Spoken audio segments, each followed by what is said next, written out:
ወደብ ሕወሓት ሓድሽ ኣዛዚ ሰራዊት ትግራይ ሸይሙ ንዶክተር ዳብረጽዮን ገብረሚካኤል ድማ ሓድሽ ፕሬዝዳንት ገይሩ መሪጽዎሎ መሻዕብያ ካልኦት ሓይልታት ዝግበር ጽምዶ ኣይተ ጌታቸው ረዳን ጀነራል ታደሰ ወረደን ከም ዝጀመርዎ ተቃሊዑ ሱዳንን ኢትዮጵያን ኢሚሬት ዓረብ ኣብ መዕረፉ ነፈርቲ ካርቱም ሓዊሱ ኣብ ሃገር ኣብ ዘካየድ ዘሎ መጥቃዕቲ ሰብ ኣልቦ ነፋሪት ኢድ ኣለዎን ክብላ ኸሲሱ መንግስቲ ሱዳን ነቲ ሓደገኛ መጥቃዕቲ ንምምካት ገብረ መልሲ ክወስድ ምዃኑ ኣጠንቂቑ ኢትዮጵያ በወገና ንዝቀረበላ ክሲ ሱዳን መሰረት ዘይብሉ ክትብል ነጽጋቶ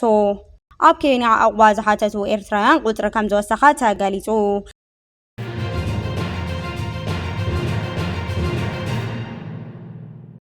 ሰላም ጣና የሃበለይ ተኸታተልቲ ትግርኛ ዜና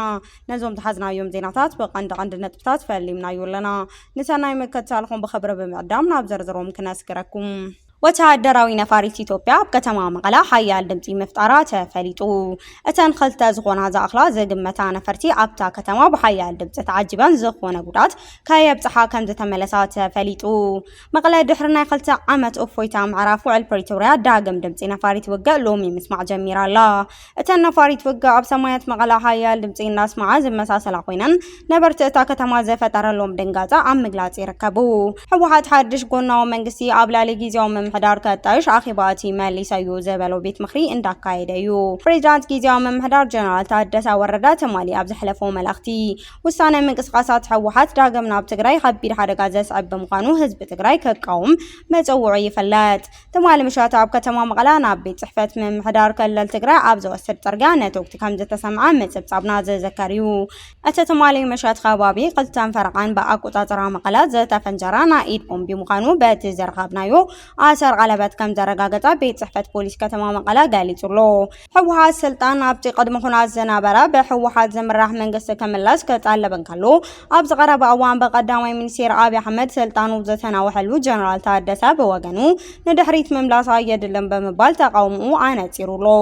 እቲ ኣብ ቤት ጽሕፈት ፕሬዝዳንት ከባቢ ዝነተጎ ቦምቢ ነቲ ሓሲብዎ ዘሎ ናይ ጥፋት መድረኽ ተባሂሉ ዝውቀስ ዘሎ እጅባን ዝኸውን ዕጡቕ ሓይሊ ናብታ ከተማ ንምእታው እቲ ቁጽሪ ቤት ምኽሪ ወይ ቤት ጽሕፈት ፕሬዝዳንት ኣብ ቁጥጥር ንምእታው ዝገበሩ ተራ ድራማዊ ተባሂሉ ይውቀሳሎ ዘምፀ በቀረባ ዘከታተሉ ወገናት እቲ ቤት ምኽሪ ዝሃቦ ውሳነታት ወሳኒ ተራ ከም ዘለዎ ይገልጹ ኣለው ምኽሪ መንግስቲ ትግራይ ንዶክተር ዳብረጽዮን ገብረሚካኤል ፕሬዝዳንት ገይሩ ሸይሙ ብተወሳኺ ኪሮስ ሓጎስ ኣፈ ጉባኤ ንምሕረት በርሀ ድማ ምክትል ኣፈ ጉባኤ ገይሩ በመምራጹ ንዝቐረቡ ውሳነ ሓሳባት ምሾሙን ብምጽዳቕ ተዛዚሙ ኣብ መንጎ መንግስቲ ኢትዮጵያ ህዝባዊ ወያነ ሓርነት ትግራይ 23 ጥቅምቲ 2018 ዓ.ም ኣብ ፕሪቶርያ ንዝበጽሐ ስምምዕነት ፕሪቶርያ ስዒቡ ተወንዚፉ ዝጸንሐ ቤት ምኽሪ መንግስቲ ትግራይ እቲ ስምምዕነት ቤት ምኽሪ ኢትዮጵያ ስለዘፍረሶ ስርሑ ጀሚሩሎ መልአስ ጉባኤ በመረጋጽ ጉባኤው ዘጀመረ ሻሻይ ዘመን ሻሻይ ሰሩዕ ጉባኤ ቤት ምኽሪ መንግስቲ ትግራይ በመሰረት ሕገ መንግስቲ ደንብ አሰራርሓ ስነ ምግባር አባላት ቤት ምኽሪ አፈ ጉባኤ ምክትል አፈ ጉባኤ ኣብ ስራሕ እንተዘይሃልዮም ንፕሬዝዳንት ወይ ምክትል ፕሬዝዳንት ላዕለዋይ ቤት ፍርዲ መርሕነት አፈ ጉባኤ ምክትል ከመርጹ ብምድንጋግ መሰረት በመርሕነት ፕሬዝዳንት ላዕለዋይ ቤት ፍርዲ ትግራይ አፈ ጉባኤ ተመሪጸ ንቃለ መሐላ ድሕሪ ምንፍጻም በመሰረት አሰራርሓ ቤት ምኽሪ ምክትል አፈ ጉባኤ ተመሪጸን ቃለ መሐላ ፈጺመን አፈ ጉባኤ ድሕሪ ምስያም አጀንዳታት እቲ ብዕለት ሙሉእ ድምጺ ዝጸደቐ እቲ ቤት ምኽሪ ንዝሓለፈ 3 ዓመታት ተወንዚፉ ዘጸንሐ ቤት ምኽሪ መንግስቲ ትግራይ ሰርሑ ንክጅምር ኣብ ዝቐረበ ሞሽን ዘትዩ ብኽልተ ድምጺ ተዓቂቡ ብዝበዝሐ ድምጺ ኣጽዲቑሎ ቀጻሊ እውን ብኣቦ ወንበር ህዝባዊ ወያነ ሓርነት ትግራይ ዶክተር ዳብረጽዮን ገብረሚካኤል ንዝቐረበ ጸብጻብ ኣፈጻጽማ ስምምዕነት ፕሪቶርያ ህላው ኩነታት ሰሚዑ ብምዝታይ ነቲ ጸብጻብ ብሙሉእ ድምጺ ኣጽዲቑ ብመሰረት እቲ ቤት ምኽሪ ዘጽደቑም አጀንዳታት መረጻ ፕሬዝዳንት ዘካየደ ኮይኑ ዶክተር ዳብረጽዮን ገብረሚካኤል ብሓደ ተቃውሞ 3 ድምጺ ተዓቂቦን ብኣብዝሓ ድምጺ ፕሬዝዳንት መንግስቲ ትግራይ ተገይሩ ብምሻም ቃለ መሐላ ፈጺሞም ኣብዚ ብምቕጻል ፕሬዝዳንት ዶክተር ዳብረጽዮን ገብረሚካኤል ከሳብ ቀጻሊ ጉባኤ ኣብ ቤት ምኽሪ ፈጻሚ ስራሕ ዘድሊ መምዕርራይ ብምግባር ስርሖም እንዳሰርሑ ከጸንሑ ንዝቐረበ ውሳነ ሓሳብ ብሓደ ተቃውሞ ድምጺ ብሓደ ድምጺ ተዓቂቦ ብኣብዝሓ ድምጺ ጸዲቑሎ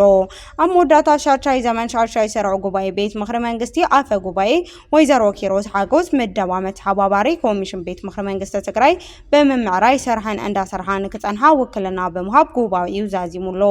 ፕሬዝዳንት ጊዜያዊ መምሕዳር ሌተናል ጀነራል ታደሰ ወረደ በዓይነቱም በትሕዝቱን ውጽኢት ኣብ ታሪኽ ገጢምና ዘይፈልጥ ሓደገኛ ፈተና ነስተኣናግድ ኣለና በመባል ህዝቢ ትግራይ ካብ ካልኣይ ዞር ወድቃት ንክድሕን ጻውዒት ኣቕሪቦም ምህላዎም ዘፍለጥ እዩ እዚ ሎሚ ዘካይድ ኣኼባ ዝተውሃቦ ሽሞት ነቲ ኣብ ውሽጢ ትግራይ ተፈጢሩ ዘሎ ፖለቲካዊ ኣፈላላይ ከጽብቦ ወይ ዝተወሳኺ ወጥሪ ክፈጥር እዩ ዝብል ጉዳይ በሰፊሑ ዝጽበ ዘሎ እዋናዊ ጉዳይ እዩ በተወሳኺ ወደብ ሕወሓት ሓድሽ ኣዛዚ ሰራዊት ትግራይ ሽሙ እቲ ውደብ ኣብ መዋቕር ሰራዊት ትግራይ ሓድሽ ምትዕራይ ኣካይዱ እቲ ጉጅለ ሞንጆሪኖ ተባሂሉ ዝጽዋዕ ወገን ሕወሓት ኣብ ውደባዊ መዋቕር TDF ሓድሽ ምህዳስ ምትዕራይ ከም ዝተገበረ ተፈሊጡ እዚ ስጉምቲ እዚ ነቲ ጉጅለ ኣብ ላዕለዋይ ሓላፍነት ዘመደቦ መራሕቲ ስም ዝርዝር ዘውፅእ ኮይኑ እቲ ምምዕራይ ድማ ንምንቅስቓስ እቲ ጉጅለ ንምጥንኻር ዝዓለመ ምዃኑ ተገሊጹ ብመሰረት ዘረኸብናዮ ሓበሬታ ሌተናል ጀነራል ፍስሓ ኪዳኑ ማንጁስ ዋና አዛዚ እቲ ሰራዊት በመዃን ተመዲቡሎ ሜጀር ጀነራል ሃይለ ስላሴ ግርማይ ወደም በይቴ ድማ ምክትል አዛዚ በመዃን ነቲ ሓይልን ክመርሕ ተዛዚሙ ከም ዘሎ ተሓቢሩ በተወሳኺ ኮሎኔል ነጋሽ ሕሉፍ ድማ ሓላፊ ክፍሊ ምሕደራ ሰራዊት ኮይኑ ክሰርሕ ተመዲቡሎ መሻዕቢያን ካልኦት ሓይልታትን ዝግበር ጽምዶ ኣይተ ጌታቸው ረዳን ጀነራል ታደሰ ወረደን ከም ዝጀመርዎ ተቃሊዑ ኣመራርሓ ሕወሓት ናብ ውዝፍ መንግስቲ ዘይኮነስ ናብ ውዝፍ ውግእ እዮም ዝምለሱ ዘለው ክትብል ወይዘሮ ኬርያ ኢብራሂም ገሊጻ ኣባል ቤት ምክሪ ውድብ ስምረት ዝኾነት ወይዘሮ ኬርያ ኢብራሂም ኣብ ዝሃበቶ ቃለ ምሕተት ኣብ ልዕሊ እቲ ኣብ ትግራይ ዘሎ ኣመራርሓ ከቢድ ነቐፌታ ሂባ ወይዘሮ ኬርያ እቲ ኣመራርሓ ንህዝባዊ ሕቶ መልሲ ካብ ምሃብ ንላዕሊ ንትግራይ ናብ ዝተሓላለኸ ወተሃደራዊ ወጥሪ ይመርሖ ከም ዘለዎ ገሊጻ ወይዘሮ ኬርያ መብሪሃ እቲ ዝረአ ዘሎ ምስ ዝተፈላለዩ ዕጡቃት ሓይልታት ጎረባብቲ ሃገራት ዝግበር ዘሎ ስትራቴጂካዊ ርክባት ብውልቀ መራሕቲ ዝተጀመረ ምዃኑ ሓቢራ እቲ ምስፋኖ ሰራዊት ነጻነት ኦሮሞ ከምኡውን ምስ ሻዕቢያ ዝግበር ዘሎ ጽምዶ ባይተ ጌታቸው ረዳን ጀነራል ታደሰ ወረደን ዝተጀመረ ምዃኑ ገሊጻ እዚ ምዞም ዝተፈላለዩ ሓይልታት ዝግበር ዘሎ ርካብ ንምንታይ ዕላማ ከም ዝኾነ ንህዝቢ ትግራይ ዘምጽኦ ረብሓ በዘመልከት ሕቶቶ ኣልዒላላ ወይዘሮ ኬርያ ኣብ ዝተውሃቦ ቃለ ምሕተት እቲ ኣብ ትግራይ ዘሎ ምሕደራ ኣፈላላይ ፖለቲካዊ ቅልውላ ብምጥቃም እቲ ኣመራርሓ ዘዘውትሮ ዘሎ ኣካይዳ ወንዝፍ መንግስቲ ዘይኮነስ ንውዝፍ ውግእ ዝምለስ ምዃኑ ኣመልኪታ እቲ ኣመራርሓ ኣብ ክንዲ ሉዓላውነት ሕግን ሰላምን ምርጋጽ ናብ ተወሳኺ ወተሃደራዊ ግጭት ዘምርሕ ምንቅስቃስ የዘውትር ምህላው ነቒፋ ውዝፍ ቤት ምክሪ ዘይኮነስ ውዝፍ ኩናት እዩ ዝምለስ ዘሎ ብምባል ድማ እቲ ፖለቲካዊ ውሳነታት ንህዝቢ ካብ ስጋት ኩናት ዘየድሕን ምዃኑ ሓቢራ ወይዘሮ ኬርያ ኢብራሂም ሓላለፈቶ መልእኽቲ ኣብ ትግራይ ዘሎ ውሽጣዊ ኣፈላላይ ናይ መራሕቲ ኣካይዳን ንህዝብን ኣብ ዘይተደለየ ሓደጋ ከየምርሖ ዘለዋ ስጋት ገሊጻ بسم الله الرحمن الرحيم نضع اليوم أمام شعبنا الأصيل والرأي العام الإقليمي والدولي حزمة من الأدلة الموثقة التي تثبت تورط دولتي الأمارات وأثيوبيا في العدوان على السودان ሱዳን ኢትዮጵያ ኢሚሬት ኣብ መዕርፎ ነፈርቲ ካርቱም ሓዊሱ ኣብቲ ሃገር ኣብ ዝካየድ መጥቃዕቲ ሰብ ኣልቦ ነፈርቲ ኢዳእታውነት ኣለዋ ክብል ኸሲሰን እተን ሰብ ኣልቦ ነፈርቲ ካብ ኢትዮጵያ መዕርፎ ነፈርቲ ባህር ዳር ተበጊሰን ደብዳብ ከም ዝፍጽማ ጭቡጥ መረዳእታ ኣለኒ ክትብል ሱዳን ሓቢራ ኣላ ነቲ ዘጋጠመ ተኸታታሊ መጥቃዕቲ ሰብ ኣልቦ ነፋሪት ስዒቡ ሱዳን ድማ ኣብ ኢትዮጵያ ዝመደበቶ ኣምባሳደራ ጸዊዓቱላ ሱዳን ከም ዝገለጸቶ ሕቡራት ዓረብ ኢሚሬት ኢትዮጵያ ትማሊ ኣብ ዓለም ለኸ መዕርፎ ነፈርቲ ካርቱም ካብ ዝተኻየደ መጥቃዕቲ ሰብ ኣልቦ ነፈርቲ ብምጉዳድ ብቀጥታ ብምስታፍ ነቲ ደብዳብ ፈጺማ ትለይ ኣላ ክትብል ሎሚ ረፋድ በወሃብ ቃል መንግስቲ እቲ ሃገር ገሊጻ ኣላ ትማሊ ሶኒ ንቐንዲ መዕርፎ ነፈርቲ ርእሰ ከተማ እቲ ሃገር ካርቱም ሓዊሱ ኣብ ብርክት ዝበሉ ከባብታት ኣብ ልዕሊ ብርክት ዝበሉ መንበሪ ከባብታት ወተሃደራዊ ትካላትን ዒላማ ዝገበረ ደብዳብ ድሩም ተፈጺሙ እዩ ሚኒስቴር ጉዳይ ወጻኢ እቲ ሃገር ማህዲን ሳሌምን ወተሃደራዊ ወሃብ ቃል አሲም አዋድ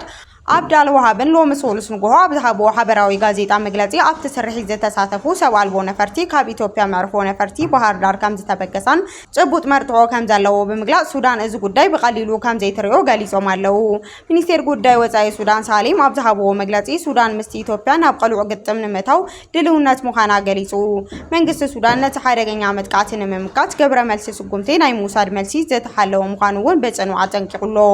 ኣብዚ ዓመት እዚ ብተመሳሳሊ መንገዲ ካብ ኣብ ባህር ዳር ብምብጋስ ተኸታተልቲ መጥቃዕትታት ናይ ዶብ ጥሕሰት ከም ዝተፈጸመሉ ዘርእዩ ሓድሽ መረዳእታ ከም ዘለዋ ሱዳን ገሊጻ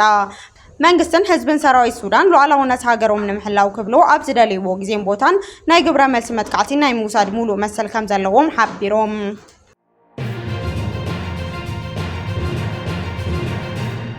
እዚ ከም ዚሉን ካሎ ኢትዮጵያ ንዝቀረበላ ክሲ ሱዳን መሰረት ዘይብሉ ክትብል ነፂጋቶ ሚኒስቴር ጉዳይ ወፃኢ ኢትዮጵያ ሎሚ 5 ጉንበት 2026 ኣብ ዘውፅኦ መግለጺ ሰራዊት ሱዳን ሚኒስቴር ጉዳይ ወፃኢ ወሃብ ቃል ሰራዊት ብሓባር ኮይኖም ዘቅረብዎ ክሲ መሰረት ዘይብሉ ብምባል ነፂግዎሎ መንግስቲ ኢትዮጵያ ብሰንኪ ኣብ መንጎ ክልቲአን ሃገራት ዘሎ ሕውነታዊ ርክብ ክብል ከሳብ ትዕግስቲ መሪጹ ከም ዝጸንሐ ብምግላጽ ሱዳን ግን ሉዓላዊነት ድሕንነት ኢትዮጵያ ብምግላጽ ተግባራት ትፍጽም ከም ዘላ ወቂሱሎ ሚኒስቴር ጉዳይ ወፃኢ ኢትዮጵያ ኣብ ዘውፅኦ መግለጺ ኣብቲ ውሽጣዊ ኩናት ሱዳን ኣባላት ሰራዊት ሕወሓት ብሰፊሑ ይሳተፉ ከም ዘለዉ ኸሲሱ ሰራዊት ሱዳን ድማ ነዞም ሰራዊት እዚኣቶም አንጻር ፋይናንሳዊ ደገፍ ብምሃብ ብወገን ምዕራባዊ ዶብ ኢትዮጵያ መጥቃዕቲ ክኽፈት ይሕግዝ ኣሎ ኢሉ ሱዳን ንዝተፈላለዩ ጸረ ኢትዮጵያ ሓይልታት ከም ማእኸል ኮይና ተገልግል ምህላዋ ዘርኢ እሙና መረዳእታ ከም ዘለዎ ድማ እቲ ሚኒስቴር ገሊጹ ኢትዮጵያ ወሲኹ ከም ዝገለጸቶ ብወገን ሱዳን ዝቀረብ ዘሎ ተኸታታሊ ክስተታት ናይ ደገ ሓይልታት ንናይ ባዕሎም እኩይ ኣጀንዳ ንምጉጓይ ዝጥቀሙሉ ዘለዉ ክትብል ከሲ ሱዳን ነፂጋቶ ኢትዮጵያ ምስ ህዝቢ ሱዳን ዘለዋ ሕውነት ጸኒዑ ከም ዝቕጽል ብምርጋጽ ኣብቲ ሃገር ዘሎ ኩናት ድማ ወተሃደራዊ መፍትሒ ከም ዘይብሉ ደጊማ ገሊጻ ኣላ ኣብ ክንዱ ህጹጽ ሰብኣዊ ምቁራጽ ቶክሲ ክግበር ቀጻልነት ዘለዎ ምቁራጽ ቶክሲ ክህሉ ናይ ሲቪላዊ ምሕደራ ንምምላስ ኩሉ ዘጠቃለለ ግሉጽ ንሲቪል ዘምራሕ ሃገራዊ ዘተ ክካየድ ጸዊዓ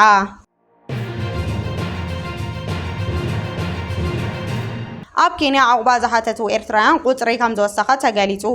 ኢኮኖሚ ሰርቬይ ዝተባሃለ ትካል ኣብ ዘውፅኦ ሓድሽ ፀብጻብ ኣብ ውሽጢ ሓደ ዓመት ቁጽሪ ዓቁባ ዝሓተቱ ኤርትራውያን ኣብ ኬንያ ብ99% ከም ዝወሰኸ ኣመላኺቱ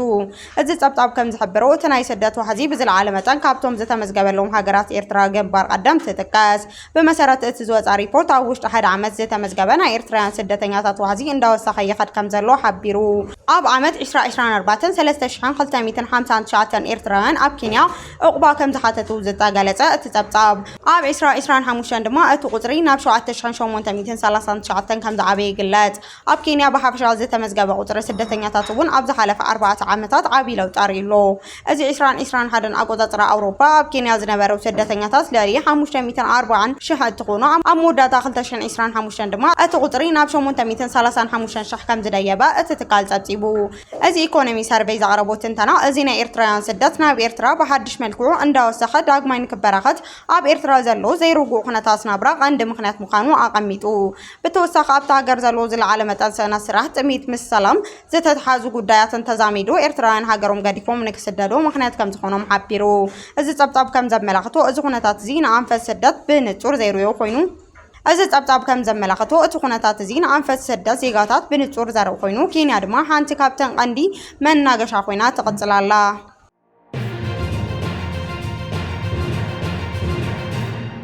መራሒ ወታደራዊ ጉጅለ ማሊ ጀነራል አስሚ ጎይታ ሚኒስቴር ምክልኻል ዝነበረ በዓል ስልጣን ብሃንደበት መጥቃዕቲ ድሕሪ ምቕታሉ ንባዕሉ ሚኒስቴር ምክልኻል ኮይኑ ተመዚዙ እዚ ስጉምቲ ዝተወሰደ ጥምረት ጁሃዳውያን ዕጡቃት ተገንጻልቲ ኣብ መላ ሃገር ዘካይድሉ መሪር ድሕነት እቲ ሃገር ኣብ ስጋት ኣብ ዘውደቐሉ እዋን እዩ ኣብቲ ዘካይድ ዘሎ መጥቃዕቲ ሚኒስቴር ምክልኻል ሳዲዮ ካማራ ኣብ ጥቓ ርእሰ ከተማ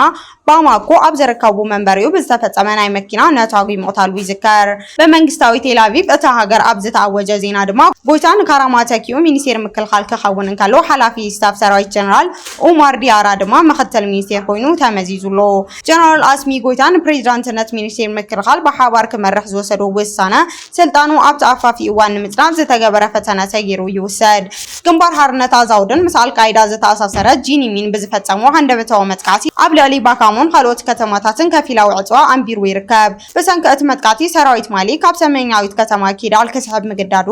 ኣብ ሃይሊ እቲ ካብ ነሐሴ 2020 ጀሚሩ ስልጣን ዝሓዘ ወተሃደራዊ መንግስቲ ጥርጣረ ፈጢሩሎ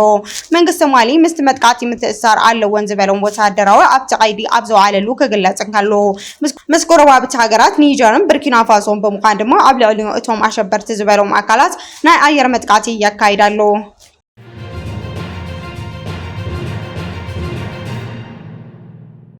ክቡራትን ፍትዋትን ተኸታተልቲ ዜናታትና ነሰዓት ዘዳለናዮም ሓድሽ መባለታትን እዋናዊ ሓበሬታትን ኣብ ትዛዚምና ኣለና ንምክትሳልኩም ነመስግን